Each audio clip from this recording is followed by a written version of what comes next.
નમસ્કાર મિત્રો, વેધર ઇન્ફોર્મેશનમાં આપનું સ્વાગત છે અને હું છું પરેશ। ખાસ કરીને આજના વિડીયો આપણે ચોમાસું અને આવનારા દિવસની અંદર ચોમાસાની વિદાય ક્યારે થઈ શકે અને ચોમાસાની જે વિદાય એટલે કે મોન્સૂન વિડ્રોલ પ્રોસેસ હોય એ કેવી રીતે થાય એ સમજવાનો પ્રયત્ન કરવાનો છે। ઘણી જગ્યાએ અત્યારે સોશિયલ મીડિયાની અંદર પણ એવી વાત ચાલી રહી છે કે હવે ગમે ત્યારે ચોમાસું વિદાય લઈ શકે છે, પણ અત્યારે એવું નથી। હજુ પણ બંગાળની ખાડી અને અરબ સાગર છે એ સક્રિય જોવા મળશે। હાઈ પ્રેશર ક્યાંય બને તેવી શક્યતાઓ નથી, એટલે હમણાં ચોમાસું વિદાય લે તેવી સંભાવનાઓ નથી। હા, એક ચોક્કસથી વાત છે કે અલગ અલગ સેટેલાઇટના માધ્યમથી અમે જોયું છે ત્યાં મુજબ 15 સપ્ટેમ્બર સુધી તો કદાચ ગુજરાતમાંથી ચોમાસાની વિદાયની શરૂઆત નથી થવાની। આજે હજી 25 તારીખથી જ હજુ 20 દિવસ એવા છે કે એમાં ચોમાસાની વિદાયની શરૂઆત ન થાય। ચોમાસાની જ્યારે વિદાયની શરૂઆત થશે તો શરૂઆત પછી પણ લગભગ 8-10 દિવસે સંપૂર્ણપણે ગુજરાતમાંથી ચોમાસાની વિદાય થતી હોય, એટલે હજુ ચોમાસાની વિદાયની ઘણી બધી વાર છે, એટલે અત્યારથી એની ચિંતા કરવાની જરૂર નથી। બની શકે કે સપ્ટેમ્બર એન્ડમાં અથવા તો ઓક્ટોબરના પ્રથમ વીકમાં કદાચ ચોમાસું છે એ ત્યારથી વિદાયની શરૂઆત થાય, મોન્સૂન વિડ્રોલ પ્રોસેસ ચાલુ થાય।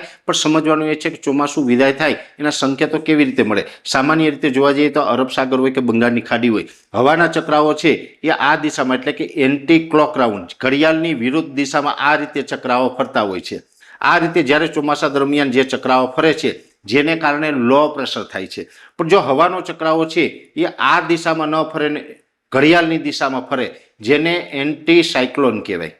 ઘડિયાળની દિશામાં જ્યારે ચક્રાઓ ફરે છે ત્યારે હાઈ પ્રેશર થાય છે, જ્યારે ઘડિયાળની વિરુદ્ધ દિશામાં ફરતો હોય તો લો પ્રેશર થાય। ઘડિયાળની દિશામાં ચક્રાઓ ફરે છે ત્યારે હાઈ પ્રેશર થાય, અને હાઈ પ્રેશર થાય તો પછી વરસાદની વાદળ અને જે ભેજ હોય એ વિખાવાનું ચાલુ થઈ જતું હોય। જ્યારે લો પ્રેશર બને ત્યારે વાદળાઓ બંધાય છે, વરસાદી માહોલ બને છે, અને એ લો પ્રેશર જે વિસ્તાર ઉપરથી પસાર થાય એ તમામ વિસ્તારને વરસાદનો લાભ આપતું હોય છે। સામાન્ય રીતે જોવા જઈએ તો ગુજરાતની અંદર જ્યારે વલસાડ જિલ્લાથી ચોમાસાની જે આપણે શરૂઆત થાય છે અને ત્યાર પછી આમ કચ્છ અને ઉત્તર ગુજરાત રાજસ્થાનના ભાગો થઈને પાકિસ્તાન સુધી આ ચોમાસું આગળ વધી જતું હોય છે, પણ ચોમાસાની જ્યારે પણ વિદાયની શરૂઆત થાય ત્યારે મોટા ભાગે જોવા જઈએ તો કાં તો આ રાજસ્થાનના ભાગો ઉપર અથવા તો પાકિસ્તાનના ભાગો છે આ ભાગો ઉપર જે હવાનો ચક્રાઓ છે ઘડિયાળની દિશામાં ફરવાનું ચાલુ થાય, એટલે કે આ દિશામાં ફરવાનું ચાલુ થાય, કાં તો પાકિસ્તાનના ભાગ ઉપર અથવા તો આ રાજસ્થાનના ભાગ ઉપર હવાનો ચક્રાઓ છે ઘડિયાળની જે દિશા હોય એ દિશામાં ફરવાનું ચાલુ થાય, ત્યાં હાઈ પ્રેશર થાય।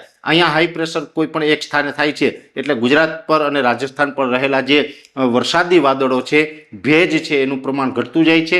ભેજનું પ્રમાણ ઘટેની સાથોસાથ વરસાદી જે વાદળો હોય છે આ બધું વિખાવાનું ચાલુ થઈ જાય છે, અને એ વિખાવાનું ચાલુ થઈ જાય જેને જ આપણે મોન્સૂન વિડ્રોલ પ્રોસેસ કહીએ છીએ। અને એ મોન્સૂન વિડ્રોલ પ્રોસેસ થાય એટલે ઓલ ઓવર ગુજરાતમાંથી પછી ચોમાસાની ધીમે ધીમે વિદાય થતી હોય છે। એટલે જેવી રીતે વલસાડ જિલ્લાથી ચોમાસાની શરૂઆત થાય તો ચોમાસાની વિદાય થાય ત્યારે પશ્ચિમ કચ્છ અને ઉત્તર ગુજરાતના જે અમુક ભાગો છે ત્યાંથી વિદાય ચાલુ થાય, એટલે પછી ધીમે ધીમે નીચેની સાઈડ આ બધું વિદાય લેતું જાય અને છેલ્લે પાછી વલસાડ જિલ્લાથી ચોમાસાની વિદાય થાય। આ રીતે ચોમાસાની વિદાય થતી હોય। હાઈ પ્રેશર બને ત્યારબાદ ચોમાસાની વિદાય ખાસ કરીને થતી હોય છે, ને અત્યારે નજીકના સમયમાં જોવા જઈએ તો હમણાં 15 સપ્ટેમ્બર સુધી તો આ પાકિસ્તાનના ભાગો હોય કે રાજસ્થાનના ભાગો હોય એ કોઈ વિસ્તાર ઉપર હાઈ પ્રેશર બને ને ચોમાસાની વિદાયની શરૂઆત થાય તેવી શક્યતાઓ હાલ દેખાતી નથી।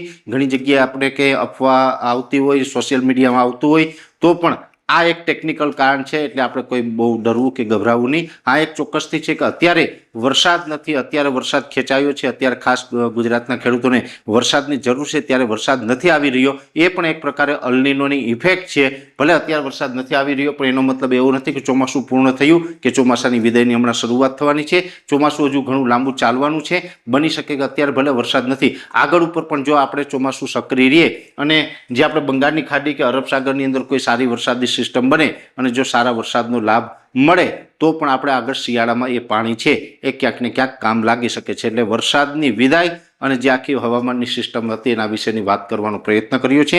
વિશેષ માહિતી છે નેક્સ્ટ વિડીયોમાં આપવામાં આવશે। અત્યારે આ વિડીયોની અંદર એટલું જ। અંતમાં દરેક મિત્રોને વિનંતી રહેશે કે આ વિડીયોને લાઈક આપીને દરેક ગ્રુપમાં શેર કરી દેવો। જો તમે અમને યુટ્યુબ ઉપર જોઈ રહ્યા હોય તો ચેનલને સબસ્ક્રાઈબ કરજો, સાથે ફેસબુક તથા ઇન્સ્ટાગ્રામ આઈડીને ફોલો કરજો। નમસ્કાર।